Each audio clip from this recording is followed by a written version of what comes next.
Muito boa noite, bem-vindo ao Grande Entrevista, num dia em que recebemos o Dr. Hélder Martins, antigo Ministro da Saúde e membro fundador da Frelimo, na qualidade de membro de um dos movimentos que aceitou se juntar a outros para a constituição de um movimento maior, capaz de conquistar a independência nacional, nomeadamente o movimento, o Frente de Libertação de Moçambique.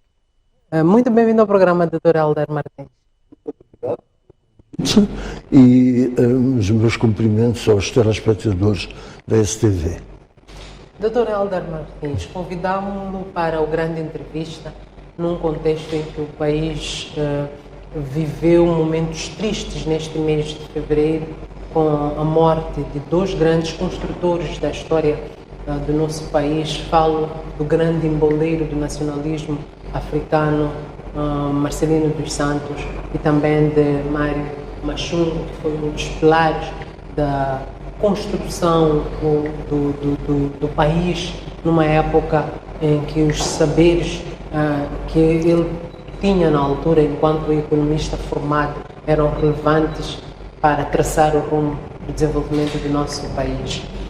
Vamos começar por olhar de fio a pavio a vida e obra de Marcelino dos Santos, que conheceu há longos anos, em janeiro de 1962.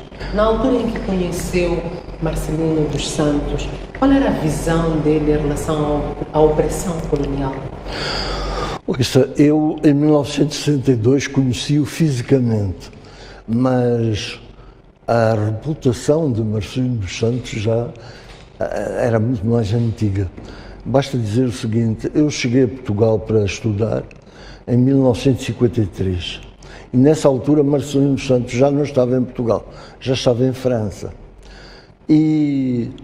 Mas a reputação dele já estava lá na Casa dos Estudantes do Império, já se falava no Marcelino. E mais, o Marcelino, entretanto, em França, estava a desenvolver atividades anticoloniais e os ecos chegavam a Lisboa. Sabe, Paris não era tão longe. Naquela altura, quando não se viajava de avião, mas viajava-se de comboio. E ia-se de Paris a Lisboa de comboio. Eu nunca fui, mas outros iam e traziam notícias, de modo que nós estávamos constantemente a ouvir falar das atividades nacionalistas de Marcelino dos Santos. Além de que ele tinha deixado já uma pegada nacionalista na sua poesia. Ele começou a escrever versos muito cedo e conseguiu publicar no Brado Africano, primeiro, depois nos cadernos da Casa dos Santos do Império, com pseudónimos para iludir a PIDE.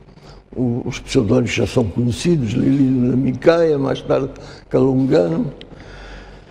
E mesmo na sua poesia ele já tinha a marca do seu sentimento nacionalista. Ele, muito novo, teve a consciência da injustiça da opressão colonial e isso provocou-lhe uma revolta.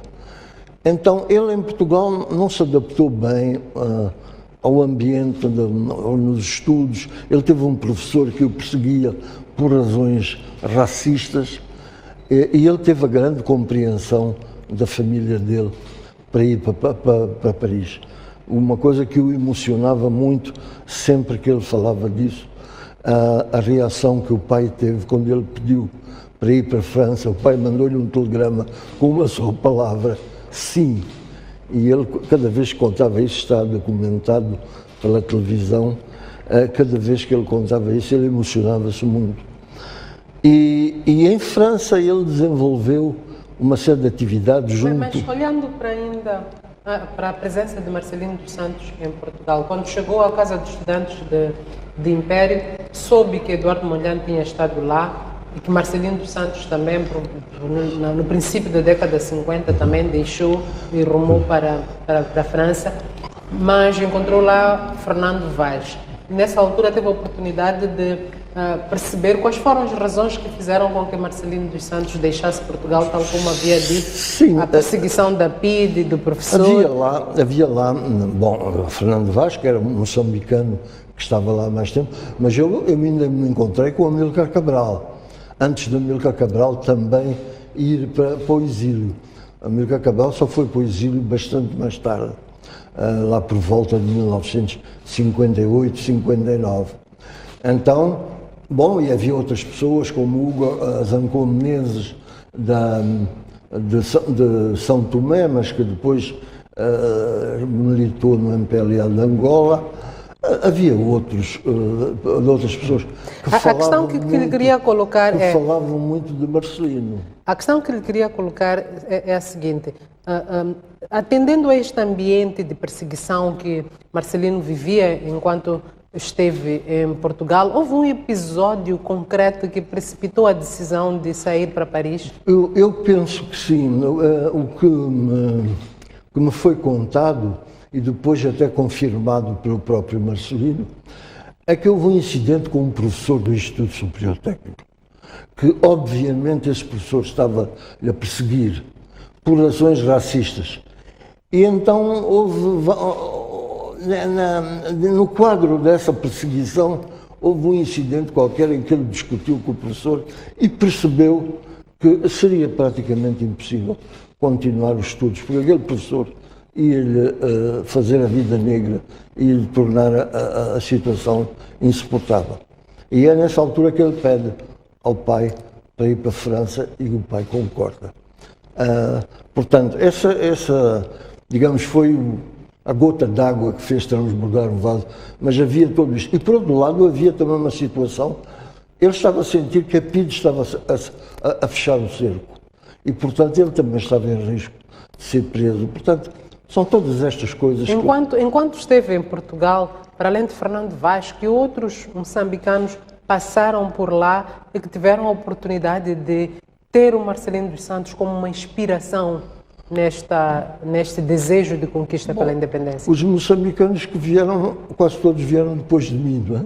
Fernando Ganhão foi um dos que veio depois, Sérgio Vieira, Oscar Monteiro e Mário Machungo muito mais tarde, inclusive Machungo e Oscar Monteiro já depois de eu ter saído de Portugal. Eles vieram para cá do Santo Império depois disso, porque eles já eram mais novos, não é? Mas eu também tive muitas informações através das outras colónias, em particular Amílcar Cabral, Hugo Zancon Menezes, e mais tarde o Agostinho Neto, quando o Agostinho Neto saiu da cadeia em 1957 e passou a frequentar as aulas, era meu colega de curso, frequentávamos aulas juntos, comíamos na Casa dos Santos Impérios juntos e tivemos grande convivência. Mas eu queria dizer-lhe uma coisa, Marcelino tem um papel muito importante nesta altura, que foi muito conhecido na Casa dos Santos Impérios, mas que talvez não é muito conhecido, que foi o papel na movimentação de intelectuais franceses, e não só franceses, mas sobretudo intelectuais franceses, para pedirem a libertação de Agostinho Neto. E Marcelino e Mário de Andrade conseguiram essa movimentação em França, conseguiram que 400 intelectuais europeus tivessem assinado, e não só europeus, alguns latino-americanos também, tivessem assinado uma carta a Salazar a exigir a independência das colónias e a libertação de Agostinho Neto. É claro que Salazar, em relação à independência das colónias, respondeu negativamente, mas em relação à libertação de Agostinho Neto, acabou por libertar Agostinho Neto, que foi libertado em junho de 1957, depois de ter passado 2 anos e meio na cadeia. E isso deve-se a Marcelino dos Santos e a Mário de Andrade. Quando se fala da fundação da Frelimo, há ideias divergentes ou pensamentos divergentes. Uns apontam para Acre, de 31 de maio a 2 de junho, e outros para Dar es Salaam, de 22 a 25 de junho do mesmo ano. Marcelino dos Santos participou destes 2 eventos. Qual foi o seu papel em cada evento? E por que razão é que estas datas ainda criam alguma discórdia, pese embora Frelimo tenha assumido Dar es Salaam? Essa confusão só faz quem não conhece a história. Quem conhece a história não podia fazer confusão nenhuma. Estes são agora agitadores políticos que querem criar confusão. A história é simples, é assim. Havia pressões muito fortes para que se desse a unidade. Primeiro, do lado dos moçambicanos, em particular, aqueles que estavam na UDNAM. E de alguns que não estavam em movimento nenhum, como Eduardo Mondlane, Joaquim Chissano, Pascoal Macumbi, que não estavam em movimento nenhum, Sérgio Vieira, que não estava em movimento nenhum, e que achavam que era preciso avançar para a unidade. Mas havia pressões muito fortes da parte do presidente de Nkrumah e do presidente de Nyerere, que tinham muitas divergências entre si, não vou entrar nesses detalhes, mas que tinham alguns pontos em comum. E um dos pontos em comum que eles tinham é que, primeiro, a luta de libertação nas colónias portuguesas só conseguiria ter sucesso se fosse uma luta armada. Segundo, que aquelas lideranças daqueles movimentos da MANO, da UDNAM, já nem falo da UNAMI, porque a UNAMI era uma coisa mínima, pequeníssima, muito poucos membros. Aquelas lideranças não tinham uma visão estratégica, não tinham também capacidade académica e não tinham uma visão política capaz de... Eram grupos de exilados que viviam no exterior. Então, havia pressões, mas simplesmente a MANO vivia de fundos que eram atribuídos pela TANO de Tanganica. E a UDNAM vivia de subsídios que eram fornecidos por Gana. Então, os dois presidentes tinham uma arma terrível. Então, Nyerere achava que quem devia ter o papel principal na luta de libertação de Moçambique era Tanganica, não Gana, que estava lá muito longe. Gana devia apoiar, mas não devia ter o papel principal. Bom, a esse respeito, os dois presidentes não estavam de acordo, porque Nkrumah também queria ter esse papel. Mas chegaram a um acordo que a união tinha que se dar em Dar es Salaam. E seria em junho. Mas Nkrumah organizou uma conferência em final de maio de 1962, em Gana, que chamou All Freedom Fighters Pan-African Conference. E então ficou acordado entre os dois presidentes que aqueles movimentos iam fazer uma declaração, um memorando de entendimento a favor da ideia de unidade. Declaração de princípios. Uma declaração de princípios. E que essa unidade vinha se concretizar em Dar es Salaam, um mês depois. Ou nem chegava um mês depois, 3 semanas depois. Bom, Mondlane não pôde ir a esta conferência de Dakar, mas pediu a Marcelino dos Santos para fazer tudo para conseguir que aquilo se materializasse. E assim foi. Marcelino dos Santos foi a essa conferência no seu duplo papel de secretário-geral da CNCP, o que lhe dava uma certa autoridade sobre aqueles movimentos, e também de chefe do Departamento de Relações Exteriores da UDNAM. Mas o que lhe dava mais autoridade era o seu papel de secretário-geral da CNCP. E essa declaração de princípios fez-se em Acre. Foi uma simples declaração de princípios a aceitar o princípio de unidade. Não ficou nada claro sobre como é que essa unidade se ia traduzir na prática, porque havia depois muitas modalidades, como eu já vou explicar a seguir. Bom, a seguir dá-se a reunião em Dar es Salaam no dia 22 de junho. Agora, ouça, a ordem de trabalhos dessa reunião só tinha 3 pontos. Ponto número 1, definir a frente, constituir a frente. Ponto número 2, eleger os corpos gerentes. E ponto número 3, fixar a data do primeiro congresso. Ouça, uma agenda destas, podia fazer-se uma manhã. Agora, por que a reunião demorou 3 dias? Porque a Frelimo só é constituída no dia 25 de junho, não no dia 22. 22, 23, 24, 25, 4 dias. Por quê? Porque onde começam as divergências é que tipo de frente se vai fazer. Porque em Acre só ficou um princípio muito genérico de que se ia constituir uma frente, mais nada. Agora, aqueles líderes, o que é que eles queriam? Eles queriam uma frente de partidos, mas em que os partidos se mantêm. Quer dizer, uma coligação de partidos. E eles queriam continuar com os seus feudos. Mondelane tinha uma posição completamente oposta. Mondelane queria uma frente de pessoas. Então, os partidos dissolviam-se e as pessoas iam então constituir a frente. Esta discussão foi muito forte. Então, no dia 24 à tarde, Mondelane percebeu que a sua ideia da frente de pessoas não ia passar. Então, reuniu-se com Marcelino e com Chissano e ali dizem, nós vamos apresentar uma solução de compromisso, que é os partidos constituem a frente e dissolvem-se. A partir do dia seguinte, a frente vai recrutar novos membros, mas estes já não são fundadores. Os fundadores são aqueles que vêm dos partidos. E só estes fundadores é que podem ser eleitos agora, nesta reunião. Depois do congresso, quando ele se realizar, então pode haver outras pessoas nos corpos gerentes. Mas agora, nos corpos gerentes iniciais, só os fundadores. E é por isso que o Mondelane, no dia 24, e a Chissano se vão inscrever no DENAM. Que é para poderem ser fundadores e para poderem estar nos corpos gerentes. Nessa altura já era membro da ODENAM.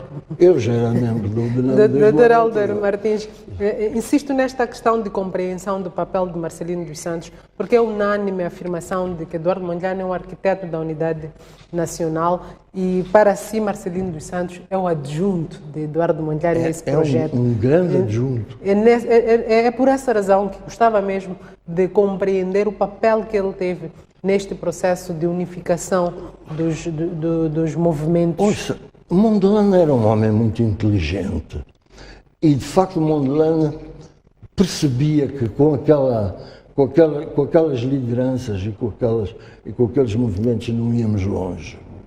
Portanto, ele era pela unidade e pela criação de um movimento muito mais forte que mobilizasse pessoas no interior de Moçambique, que recrutasse membros no interior de Moçambique, que treinasse essas pessoas para depois voltarem ao interior de Moçambique. A luta não se podia fazer só no exílio.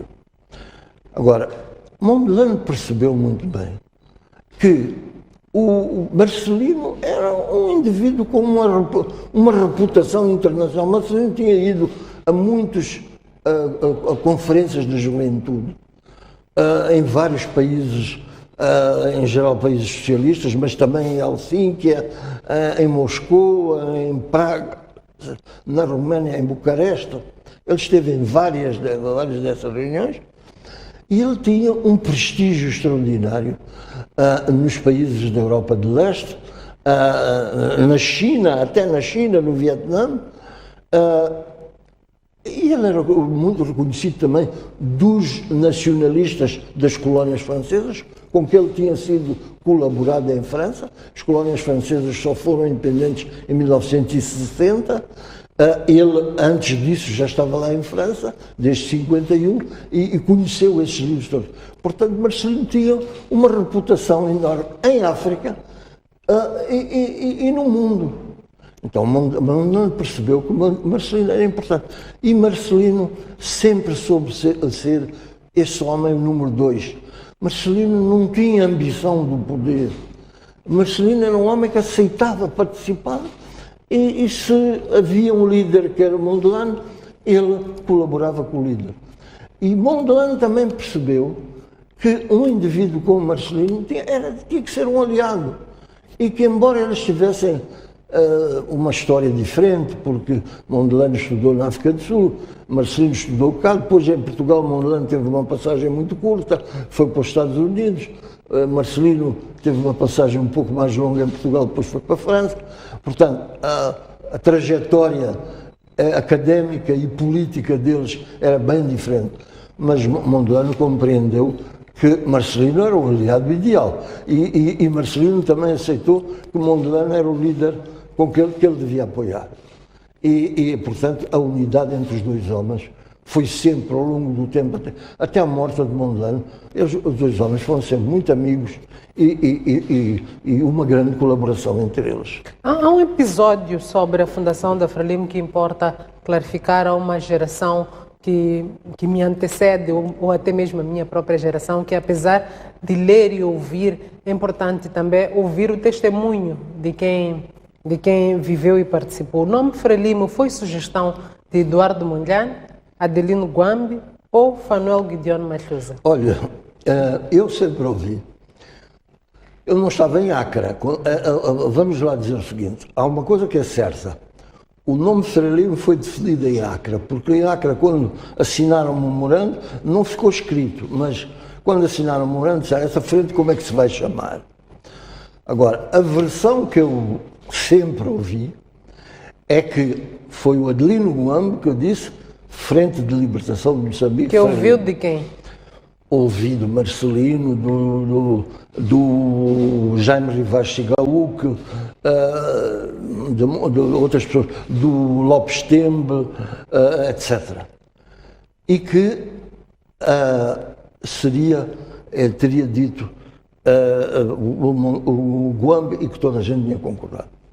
Em 2000, o ano 2000 ou 2001, por aí, o Mathusa apareceu aí com uma história a dizer que o Gwambi tinha proposto Frente Democrática de Moçambique e ele, Mathusa, que disse que não, Frente de Libertação de Moçambique, e que o Marcelino tinha desempatado dizendo Frelimo soa melhor do que Frelimo, porque se fosse Frente Democrática de Moçambique seria Frelimo, e que isso não soava bem.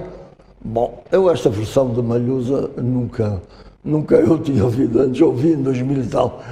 Ouça, eu conheci muito bem Mathusa. Em 1961, quando eu cheguei a Tanganica a primeira vez, eu conheci muito bem Mathusa. E Mathusa era um indivíduo muito aberto, gostava de conversar. E tivemos longas conversas. E muitas das coisas que eu sei, por exemplo, sobre a fundação da UDENAM, sei de Mathusa, mais tarde confirmadas pelo Lopes Tembe. Mas em 2002 ou 2001, Mathusa já tinha razões para não dizer as verdades, para dizer as coisas que lhe convinham. Em 1961 ele não tinha razão de mentir, porque ele ainda não tinha traído, mas depois traiu. E sabe, os traidores depois têm que sempre compor a coisa, de modo que não podemos dar credibilidade a traidores. Mas vamos voltar à figura de Marcelino dos Santos. Foi chefe do Departamento de Relações Exteriores da UDENAM e também foi nomeado secretário-geral da CONCP, que era a Conferência das Organizações Nacionalistas das Colônias Portuguesas. Como é que Marcelino dos Santos conseguiu ocupar esta posição? Ouça, eu vou dizer, ele primeiro foi secretário-geral da CONCP,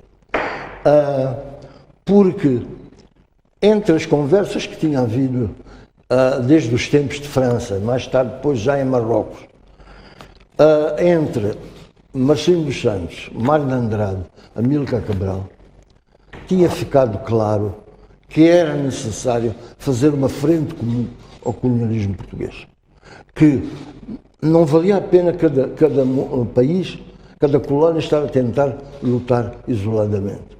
Que essa frente, o inimigo era comum, a política desse inimigo era comum e, portanto, era preciso fazer uma frente comum. E conseguiram obter o apoio de Marrocos, graças ao Dr. Abdelkrim Khatib, marroquino, que foi nomeado Ministro de Negócios Africanos de Marrocos. E conseguiram, através disso, chegar primeiro ao rei Mohamed V e logo a seguir à morte do rei Mohamed V, ao rei Hassan II. que lhes deu um enorme apoio político, diplomático e financeiro, em termos de instalações, etc. Então, a CUNCP. E naquela altura houve uma ideia unânime de que Marcelino seria o homem que tinha mais disponibilidade para ser secretário-geral. Até porque naquela altura não se sabia da existência do DNAM. Este fenómeno aqui, esta coisa é muito curiosa. Eu acho muita graça ver isto agora, 60 anos depois, ou 50 e tal anos depois, a coisa. Por seguinte, a UDNAM foi criada em Bulawayo em outubro de 1960 e foi o primeiro movimento nacionalista a ser criado. Nunca ninguém soube, porque em Bulawayo aquilo era a colónia britânica da Rodésia, com o governo já dirigido por Ian Smith, mesmo antes da independência unilateral da Rodésia, já era o primeiro-ministro dessa colónia, já era Ian Smith. Tinha uma polícia política que colaborava com a PIDE. Então, eles tentaram fazer alguma conferência de imprensa, não conseguiram. E depois foram ter com Joshua Nkomo, que era o secretário-geral da ZAPO, que era o movimento daquela altura do Zimbábue. E o Joshua Nkomo diz: vocês vão-se embora daqui. Vocês aqui vão ser todos presos, entregues à PIDE. Vocês vão-se embora daqui, vocês vão para Tanganyika. E deu-lhes 2 cartas de recomendação. Uma para o presidente Nyerere e uma para o presidente Nkrumah. Ele disse: vocês chegam a Dar es Salaam, vão, naquela altura Tanganyika ainda não era independente, já estava no governo de transição para a independência, mas vão dar ao cônsul de Gana, o cônsul de Gana vai fazer chegar a carta a Nkrumah. E assim eles fizeram. No dia 14 de abril, olha, estas datas são muito importantes, no dia 14 de abril de 1961, o Adelino Guambe faz uma conferência de imprensa em Dar es Salaam, em que anuncia que a UDNAM tinha sido criada em outubro do ano passado, mas os jornalistas até baralharam as coisas, que anunciaram que a UDNAM tinha sido criada naquele dia 14 de abril de 61. Mas não é verdade. Mas disse outra coisa que foi uma bomba jornalística, que foi, anunciou que a UDNAM tinha 15 mil homens armados para invadir Moçambique. Ele não tinha nenhum homem armado, nem treinado, ele não tinha uma pistola, mas disse aquela mentira. Aquela mentira fez uma bomba jornalística, foi publicada em todo o mundo, até em Portugal. Eu estava em Portugal nessa altura, vimos lá numa página interior do jornal, mas uma notícia deformada que dizia: os terroristas financiados pela União Soviética anunciam que vão invadir Moçambique e já têm 15 mil homens armados. Foi a notícia que saiu em Portugal. Agora, Marcelino dos Santos, logo que recebeu, ele, nos preparativos para a conferência, que começou no dia 18 de abril, estava só com 4 dias de diferença, Marcelino recebia os despachos das agências noticiárias, Reuters, France Press, etc. Logo que ele vê o despacho com aquela notícia, ele manda um PTA. Hoje ninguém sabe o que é um PTA. Um PTA era uma forma de mandar por telegrama um bilhete de avião.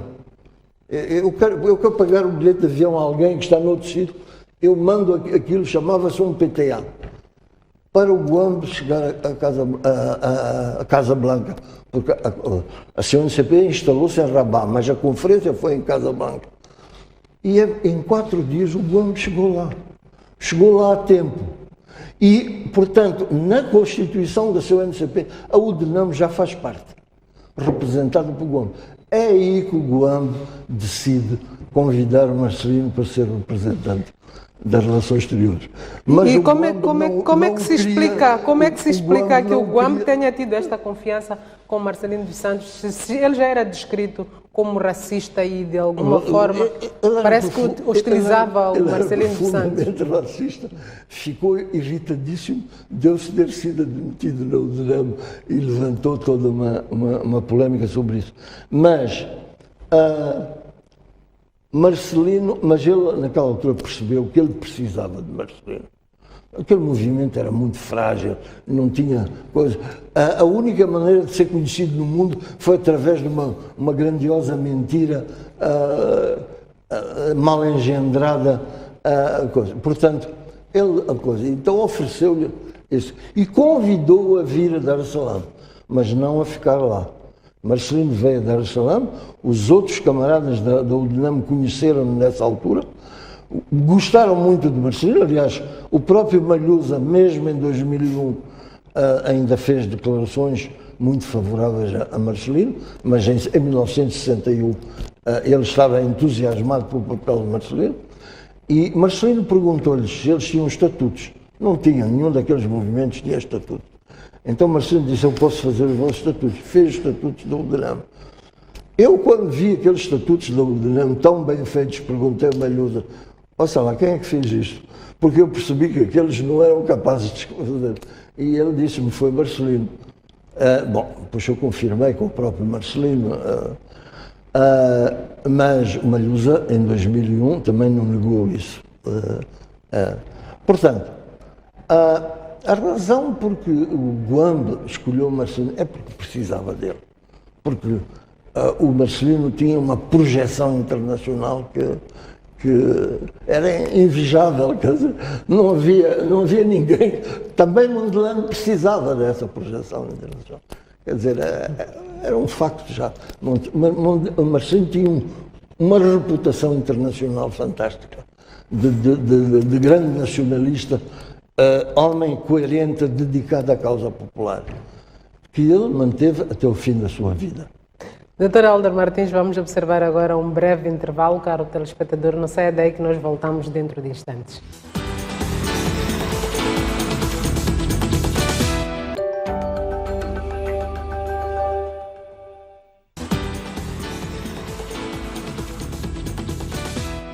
Muito boa noite, estamos de volta à segunda parte do grande entrevista com o Dr. Hélder Martins, que nos fala da vida e obra de Marcelino dos Santos. 3 meses depois da criação da Frelimo, realizou-se o primeiro congresso e Marcelino é escolhido para chefe do Departamento de Relações Exteriores. Como muito bem dizia na primeira parte, ele tinha uma grande projeção internacional, possivelmente era a figura mais indicada para esta posição. O que é que se pretendia nesta altura do Marcelino dos Santos? Aproveitar essa projeção, porque está a ver, o próprio presidente Eduardo Mondlane precisava disso, porque o presidente Eduardo Mondlane, primeiro, tinha tido uma carreira académica na África do Sul, mas depois nos Estados Unidos da América. Fez a licenciatura, o mestrado, o doutoramento nos Estados Unidos da América. Sempre ligado às igrejas, à Igreja Presbiteriana e à Igreja Metodista Unida nos Estados Unidos. Então, era visto com alguma reserva pelos revolucionários do mundo, digamos, por aquilo que se podia, o campo socialista e tudo isso, que eram os aliados naturais da luta contra o colonialismo português. Porque as potências ocidentais tinham Portugal dentro da NATO, eram sócios de Portugal dentro da NATO. Portanto, não se podia esperar grande coisa deles. Então, o próprio presidente Mondlane percebia isso e percebia que o presidente Mondlane foi recebido por altas figuras do mundo socialista, como Nikita Khrushchev. Hoje ninguém sabe quem é Nikita Khrushchev. Nikita Khrushchev era, eu diria, o homem mais poderoso do mundo naquela altura. Era o secretário-geral do Partido Comunista da União Soviética, Presidente da República e Primeiro-Ministro e chefe do governo. Ocupava as três funções. E foi recebido por Mao Tse-tung, Xu Enlai. Xu Enlai era o primeiro-ministro chinês. Foi recebido no Vietnã, foi recebido na República Democrática Alemã, na Roménia, na Checoslováquia, etc., na Bulgária. Tudo pela mão de Marcelino. Então, essa ligação entre os dois homens tornou-se uma ligação de amizade, também de cooperação, de colaboração, de camaradagem. De modo que ele estava indicado. A questão que se pode levantar é o seguinte. Em 1966, portanto, 4 anos depois, outubro de 66, Marcelino é tirado de chefe do Departamento de Relações. Não é tirado. Ele também concordou. Isso em 66? Em outubro de 1966. Nessa altura existiam algumas tensões internas e a Frelimo decidiu criar um departamento de organização ideológica, de organização política. E por essa razão, e também uma escola de formação política, e decidiram... Mas a razão não foi por haver divergências, a razão foi porque se notaram fraquezas dos próprios membros da direção, tanto daquela direção política... Falo de alguma tensão porque relata-se que nessa altura existia o pensamento de que aos frelimistas militares, aos frelimistas civis, há algum tribalismo, havia algum ressentimento. Há uma resolução do Conselho Daí a necessidade Central de uma formação ideológica dos militantes da Frelimo. Dessas questões de que está a referir. Mas o que se sentia, a questão mais importante é que sentia a necessidade de formação política, tanto desses líderes que eram mais políticos, que estavam em Dar es Salaam, como dos próprios comandantes militares, desses grandes generais que nós tivemos. Então, o primeiro curso é frequentado pelos generais. O Groveta, Chipande, Pachinoapa, Tazama, Matavel, Moiana, sei lá quem mais. Todos esses grandes generais que a gente conhece aí, foram esses os primeiros alunos do primeiro curso. Portanto, também eles precisavam de formação política. E essa coisa tem sido muito deturpada ultimamente. Porque agora parece uma gente a dizer que o Marcelino foi despromovido. Não foi despromovido coisa nenhuma, foi promovido. Porque se achou, aquilo foi um certificado de dizer, olha, no plano externo, Marcelino já fez um trabalho tão bom que agora, e já criou colaboradores capazes de continuarem. Portanto, vamos aliviá-lo dessa tarefa e dar-lhe aqui uma tarefa agora fundamental que está a ser crucial.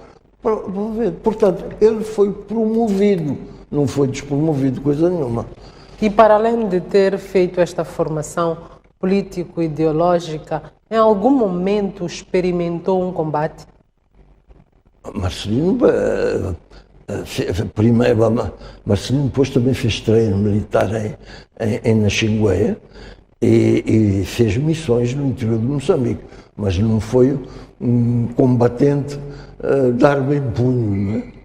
Sabe, na luta de libertação há muitas tarefas. Por exemplo, eu na luta de libertação nunca peguei numa arma. Mas embora tenha desertado do exército colonial português para aderir ao movimento. Na Marinha de Guerra Portuguesa ainda peguei numa arma na carreira de tiro, e para fazer exercícios de parada. Mas na Frelimo eu nunca peguei numa arma. Mas olha, eu era médico. Acha que iam desperdiçar um médico a dar tirinhos quando o médico era preciso para tratar as pessoas? Portanto, eu fui o organizador dos serviços de saúde da Frelimo durante a luta de libertação e fui o médico que tratava as pessoas e que também estabelecia contactos com o governo de Tanzânia, com os hospitais, para as pessoas serem tratadas quando a nossa capacidade de tratamento se esgotava. Portanto, fui eu que criei o Hospital de Mutuara, fui eu que construí o Hospital de Mutuara. Aliás, aí já fiz trabalho não de médico, mas de arquiteto e de engenheiro, quase, e de administrador de obras públicas. E fiz isso tudo, mas acha que se justificaria desviar o único médico que havia para ir dar uns tirinhos?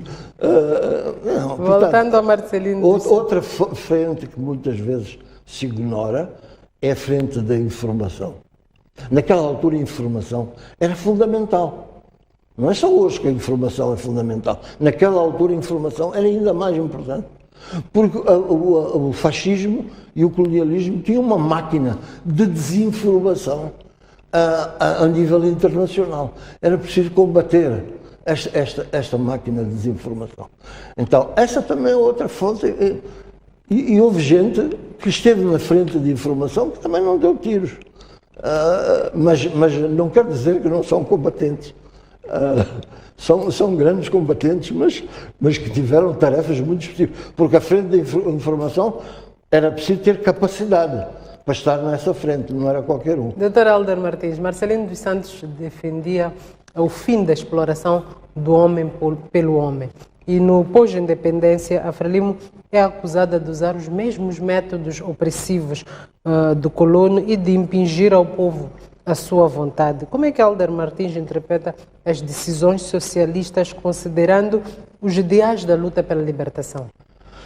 Poxa, a Frelimo, no 5º Congresso, deu uma grande guinada, porque os princípios da libertação, do fim da exploração do homem pelo homem, que foram inscritos no Estatuto da UDENAM, retranscritos no Estatuto da Frelimo de 1962, constituíram sempre, e depois confirmados no 2º Congresso e no 3º e até no 4º, mas no 5º Congresso a Frelimo decidiu deixar de ser porque no 3º Congresso, no 1º e 2º Congresso, a Frelimo é uma frente. No 3º Congresso, a Frelimo torna-se um partido de vanguarda, que se mantém no 4º, mas no 5º Congresso, a Frelimo deixa de ser um partido de vanguarda, volta de novo a ser um partido aberto. Mas olhando para este período, do 3º ao 5º Congresso... E abdica de alguns desses princípios a favor da economia de mercado e de outras coisas. Portanto, Marcelino, até o fim da sua vida, ainda já perto, aqui há poucos anos, dizia que há uma revolução a refazer e que enquanto houver uma revolução a refazer não é tempo de morrer, não é? Mas, portanto, eu também concordo inteiramente com ele. Mas sente que em algum momento no pós-independência a Frelimo desvirtuou os ideais da sua fundação? É o 5º Congresso. É no 5º Congresso que isso é claro, é ler os documentos do Congresso, está lá tudo escrito. Como é que era a relação entre Eduardo Mondlane e Marcelino dos Santos, atendendo que Eduardo Mondlane era mais democrata e o Marcelino dos Santos um socialista puro? Não tenho essa ideia de coisa, sabe? Naquele tempo, uma das coisas que ficou muito clara logo no 1º Congresso da Frelimo é que a Frelimo era uma frente e naquela altura a grande contradição que havia em Moçambique era entre o colonialismo português e o povo moçambicano. Não era entre classes sociais de Moçambique. Era entre o colonialismo português e o povo moçambicano. Esta que era a contradição. Portanto, a frente era uma frente que tinha que ser popular. Tinha que defender os interesses do povo contra um inimigo estrangeiro, o colonialismo português. Depois da independência, em 1977, quando se dá o 3º Congresso, o problema já era diferente. Aí foi necessário declarar um partido de vanguarda, porque já começavam a aparecer pequenos sinais de que havia gente interessada em explorar. E mais, voltando atrás um bocado ao 2º Congresso, no 2º Congresso já se levanta o problema dos excedentes da produção das zonas libertadas. E nessa altura já surgem pessoas a querer aproveitar-se disso em seu benefício próprio. O caso mais paradigmático é o do Lázaro Cavandame, mas não foi o único. Portanto, no segundo Congresso, condena absolutamente tudo isso. E esses indivíduos acabam por ser expulsos da Frelimo. Acabam por ser expulsos da Frelimo. Porquê? Porque estavam a querer explorar o povo. O terceiro Congresso já se estava a ver que já estamos num país independente, agora aqui já vai haver, já nos libertámos do colonialismo. Agora vai haver contradições entre classes. Há uns moçambicanos que vão ser patrões, há outros que vão ser empregados. Aqui vai haver contradições de classe. Então, a Frelimo teve de se constituir num partido de vanguarda da classe operário-camponesa. Na realidade, em Moçambique, não era possível falar de um partido da classe operária, porque a classe operária era diminuta, mas era a classe operário-camponesa, e dos intelectuais revolucionários. Em todas as revoluções, os intelectuais revolucionários puseram-se do lado das classes oprimidas, em particular do proletariado e do campesinato. Dr. Hélder Martins, é uma questão que sempre se coloca, possivelmente porque a resposta ainda não tenha sido tão clara para nos confortar. Dizia em relação ao Marcelino dos Santos que ele sempre teve um respeito pelas estruturas em que se integrou e pelas decisões coletivamente tomadas, que não se importava de ser o número 2 numa organização. Prova disso foi a sua indicação, a não indicação de Marcelino dos Santos à presidência da República após a morte de Samora Machel. Com este currículo invejável que Marcelino tinha, de uma experiência muito ampla no nível externo e também recheado de sucessos, maturidade, experiência comprovada, por que razão ele foi sempre preterido da liderança? Ouça, eu não diria que foi preterido, eu diria que ele próprio se auto-excluiu. E ele não quis responder essa pergunta, mas eu acho que eu sou capaz de responder por ele.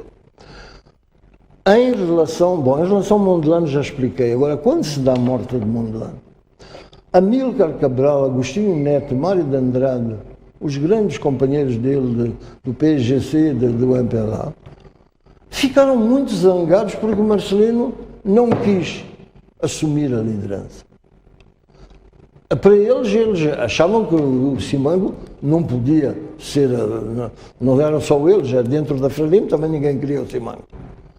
De modo que achavam que o Marcelino devia ocupar. Mas Marcelino percebeu que naquela altura a frente mais importante era a frente militar. E que tínhamos um comandante militar que reunia as qualidades de dedicação à causa popular e de dedicação à revolução. Então Marcelino achou que era melhor que fosse Samora a tomar a liderança.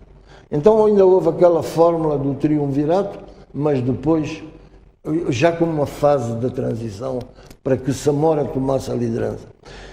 E quando foi a morte de Samora, o presidente Chissano já fez declarações sobre isso, eu só vou repetir o que ele disse.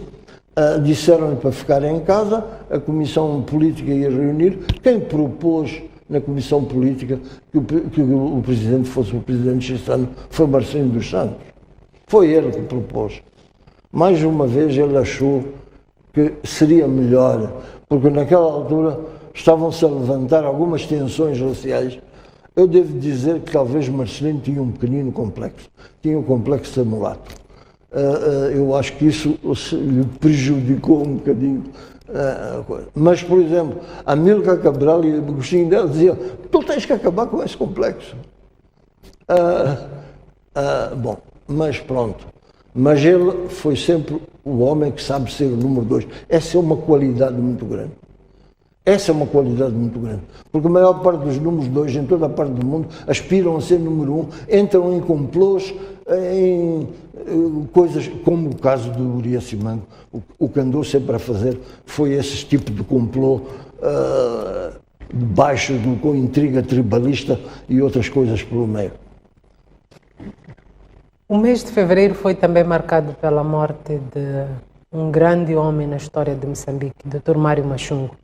Isto a 17 de fevereiro. Como descreve Mário Machungo enquanto um combatente da luta da libertação nacional? Ouça, eu só conheci Mário Machungo em 1974, na altura do governo de transição, quando eu cheguei cá, depois de muitos anos de exílio.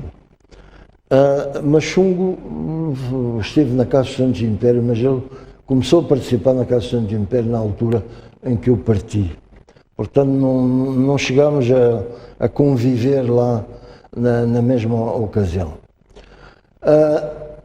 Machungo sempre pareceu um homem muito simpático, e naquela altura tinha grandes responsabilidades na área económica.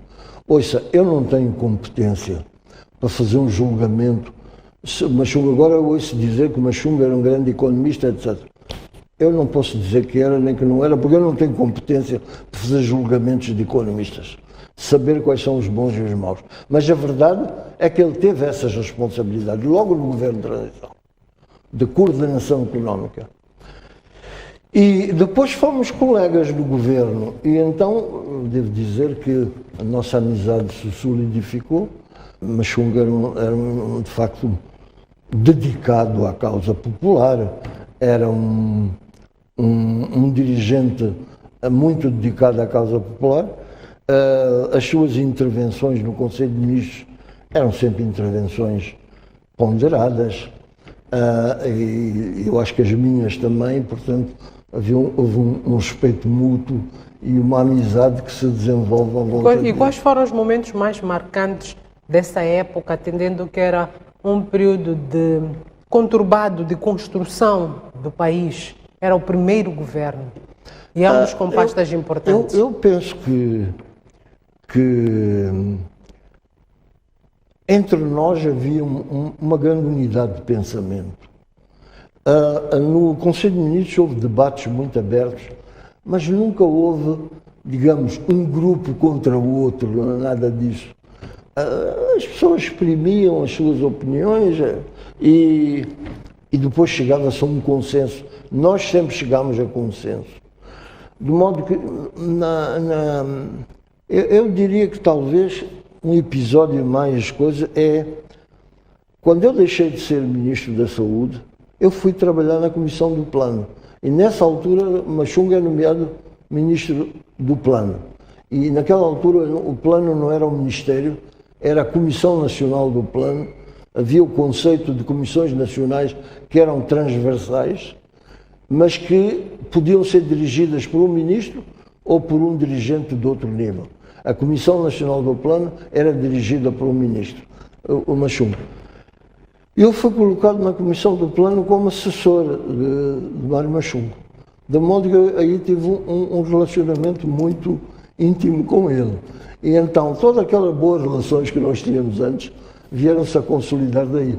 Daí eu guardo boas memórias de um chefe que está perto de mim e com quem sempre eu era assessor para toda a área social, de modo que todo o desenvolvimento socioeconómico tivesse coordenação com a área social, da saúde, educação e a área de proteção social, ambiente, proteção social. E as nossas relações foram excelentes, né, nesse período. Daí guardo boas memórias de Machungo. E depois, as nossas vidas, eu depois fui trabalhar na OMS, ele foi para a banca, etc., foi primeiro-ministro, foi para a banca, etc., mas sempre nos voltámos a encontrar, a ter relações muito cordiais. Mário Machungo defendia a agricultura como a base do desenvolvimento, que aliás está até na Constituição da República, e também a luta contra a corrupção. Defendia que tinha que se acabar com a corrupção, mas infelizmente morreu sem ver este sonho concretizado. A agricultura continua não sendo a base do desenvolvimento e a corrupção se enraizando cada vez mais. Da relação que teve com Marcelino dos Santos, com Mário Machungo, que momentos é que tem gravados destes episódios em que ele defendia estes valores? Sabe, o momento em que se dá, depois do 5º Congresso, e que se dá a adesão ao Fundo Monetário Internacional, ao Banco Mundial, etc. O presidente Samora, ainda antes da sua morte, já tinha decidido que era preciso romper o cerco, que nós estávamos muito conotados como satélites da União Soviética e que era preciso romper esse cerco. Bom, e ele fez uma série de coisas, ele foi a Portugal, visitou a Inglaterra, a Margaret Thatcher, visitou a França, visitou os Estados Unidos, foi recebido por Reagan, e conseguiu, de certo modo, mas esse período é o período em que eu trabalhei para a Organização Mundial de Saúde, não estava cá em permanência, estive a viver primeiro nos Camarões, depois no Congo, depois em Uganda. Eu só vinha cá de férias, passava cá 1 mês e meio de férias. Mas eu penso que é neste período que Mário Machung é primeiro-ministro e que tem algumas amarguras de perceber que essa abertura que era necessária, eu não ponho em causa que essa abertura não fosse necessária, e agora quando houve esse simpósio de homenagem ao presidente Chissano, houve algumas intervenções, em particular a do Dr. Prakash Ratilal, em que clarificou muita coisa, mas durante todo o simpósio, esse período da ruptura do cerco ficou muito bem documentado. E eu, inclusive, eu tive muitas informações nessa altura de coisas que eu próprio não sabia, porque foi uma época em que eu não estava cá. E penso que Machung, por exemplo, quando chegou a 1994, as primeiras eleições multipartidárias, pediu ao presidente Chissano que eu não quero continuar mais no governo. Eu penso que ele, aqueles 9 ou 8 anos de primeiro-ministro, foram um bocado dolorosos para ele, porque foi as transformações que talvez eram apresentadas como as que eram necessárias, mas que tinham efeitos secundários. Não é? É quase eu, na minha óptica de médico, vejo isso como um médico que está a tratar um doente, que julga que está a fazer o melhor e afinal o medicamento provoca efeitos secundários. E um médico nessas circunstâncias fica sempre triste, sente que afinal eu queria fazer o bem e também estou a fazer mal. Eu penso que foi um pouco, quer dizer, esta minha comparação... Mas o que é de concreto poderia ter levado a essa frustração? Não, foi no período é nesse período que se desenvolve a corrupção, que mais tarde depois atingiu níveis de facto inauditos, mas é mais tarde, é nessa época que se desenvolve a corrupção. E acho que o Mário Machung teve consciência disso. E eu senti nas conversas particulares que tive com ele já depois disso, senti que ele de facto achava que já eu fiquei muitos anos na direção em cargos governativos, chegou ao topo, era tempo de outra pessoa tomar o barco e substituí-lo, porque então ele iniciar uma outra carreira, né? Então que acabou por ser a banca. Depois, é claro, eu acho que ele quando saiu não era com a intenção de ir para nenhuma atividade privada. Eu acho que ele saiu, ele queria se sentir aliviado, uma espécie de reforma. Depois a banca que veio buscar, etc., com propostas aliciantes, e ele embarcou nesse outro projeto da banca, mas eu não penso que foi iniciativa dele. Eu penso que ele queria, de facto, precisava de descanso e de reforma. A década de 80 foi, de facto, de muitos desafios para o país. O trabalho que ele tinha feito pelo país já era tão bom que já justificava a reforma. Ele tinha direito à reforma, não estava a exigir nada que não lhe fosse devido. Era-lhe devido esse direito de descanso.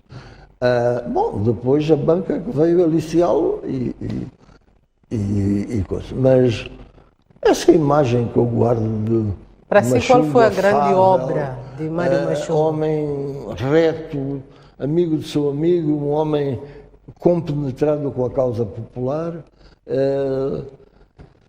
Basta ver que ele foi ministro do plano na altura do PPI, que era um plano em que se pretendia desenvolver o país e fazer o país sair do subdesenvolvimento. É um dos arquitetos eu acho do plano que o único prospectivo erro do indicativo. PPI foi ter-se insistido demasiado que se devia fazer em 10 anos. Eu naquela altura, aliás eu era assessor, estava lá na comissão do plano, quando foi o início do PPI, eu participei fortemente. Eu tinha a convicção que, olha, isto em 10 anos não vai suceder.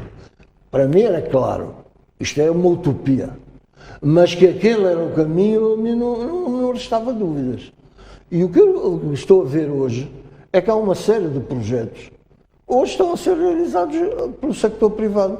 A própria exploração do carvão era um dos projetos estruturantes do PPI. O alumínio da Mosal era um dos projetos estruturantes do PPI. Agora já se fala de uma exploração de aço em Tete, era uma das coisas do PPI. Esse caminho de ferro que há de vir de Tete, este que já está para Dacala, o outro que há de ir para a Zambésia, atravessar ali a Zambésia para chegar não me lembro como é que se chama o porto que se está a equacionar. Todos estes projetos, pasta de papel que agora se está a equacionar, que já está em execução na Zambésia, era para ser a Manica, mas era, portanto, os projetos do PPI, uma grande parte deles estão-se a ser realizados. De forma diferente do que foi traçado. Aumento de levar a eletricidade a todos os cantos do país era um dos objetivos do PPI, que está a ser agora concretizado. Portanto, o PPI estava correto. A única coisa, talvez, um bocado utópica, era pensar que tudo se podia fazer em 10 anos. E houve muita tónica nisso. Eu acho que foi uma tónica exagerada, que não valia a pena ter-se insistido tanto. Tinha que ser em 10 anos. Mas eu também percebi, porque era mobilizador, era preciso mobilizar as pessoas, porque havia muitas dificuldades. Até havia dificuldades alimentares. Você não comia o que queria, comia o que havia. Esta coisa de dizer que as pessoas passaram fome, não sei o que, não é verdade. Agora, não se comia o que a gente gostaria de comer, comia o que havia. E às vezes era preciso comer a mesma coisa todos os dias, durante um mês, porque era isso que havia. Então, essas dificuldades, quando você tem os quadros que devem implementar a passar essas dificuldades, tem que ter alguma força galvanizadora que os mobilize. E daí essa insistência nos 10 anos, nesse sucesso extraordinário em 10 anos, que não era possível. Muito obrigado, Dr. Hélder Martins, por partilhar estas memórias de dois grandes embondeiros da nossa história. É verdade. Caro telespectador, nós ficamos por aqui, voltamos numa próxima oportunidade. Não saia daí, continue com a restante programação da STV. Boa noite. Ok.